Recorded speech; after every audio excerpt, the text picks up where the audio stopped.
Hi, Dr. Bird here. A couple of you have indicated that you're not real familiar with the virtual library, or in other words, our library that you can get to virtually or online is what I mean by that. So I'm going to walk you through just very quickly how to use it so that you know where to go and what to do. So I'm going to go ahead and share my screen with you. My video. 1 minute. All right, you should now be able to see my screen.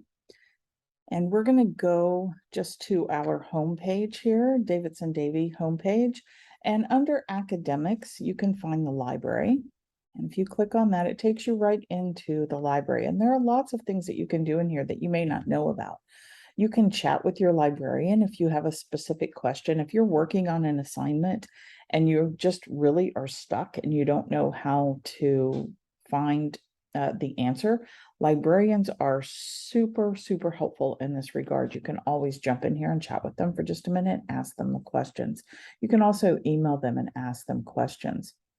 There are streaming video databases in here where you can watch films, documentaries, all of it are for free. There are thousands of them. If you don't go into the library, that's a nice quiet space to do your work. There is another collection with statistics in it on just about any subject you can imagine. And there's a tool to help you avoid plagiarism. All of these are fantastic. World literature, and just kind of scroll through here. You can click on any of these and it'll take you to what it's talking about and give you more information, or you can just do a search for them. Fantastic. They list some new arrivals down here, tell you when it was last updated. Here's the actual URL for that. And here's the contact information down here. If you need help, you can email them, you can call them, obviously you know where it is. Here are some forms to connect. If you want something that isn't in our library but is in a different library, they can get that for you. If you don't have your library card yet, you want to get that so you can check out books. You can check out books anywhere then. And some other information over here. What I want to pay special attention to is this box right here. This is the search box. This box searches all the databases. Okay. If you click in here, you can put in a search, and I just make a search up when I'm showing this. So let's say that I want to know more about advertising, advertising tricks.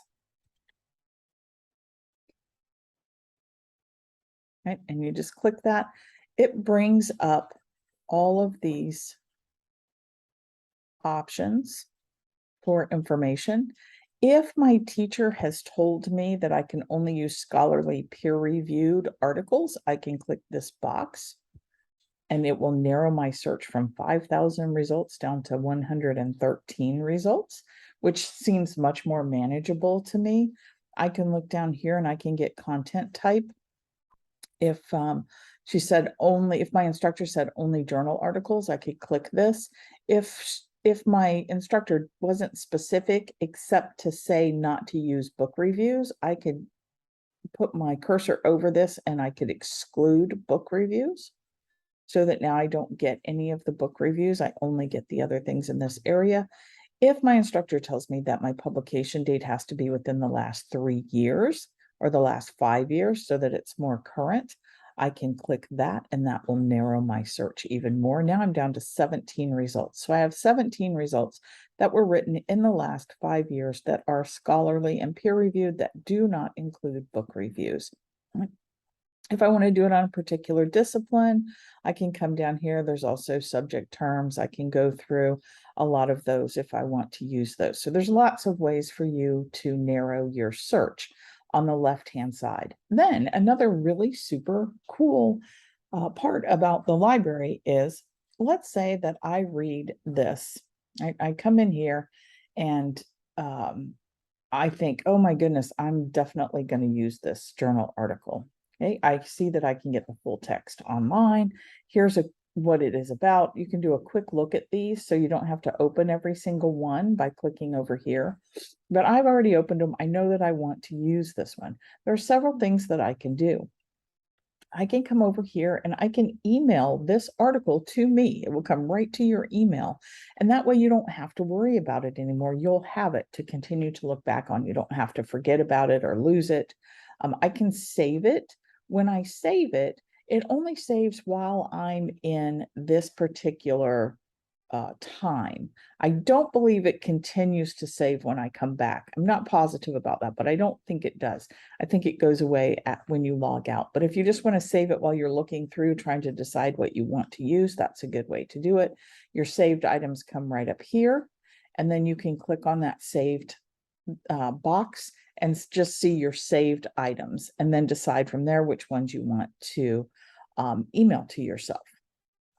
Another really cool feature about using the library instead of just Googling everything, other than these are peer-reviewed, we know these are scholarly peer-reviewed articles and not something that Johnny down the street wrote, is that if I do indeed use this article, these little marks right here, if I click on that, it's going to tell me how to cite the article, okay?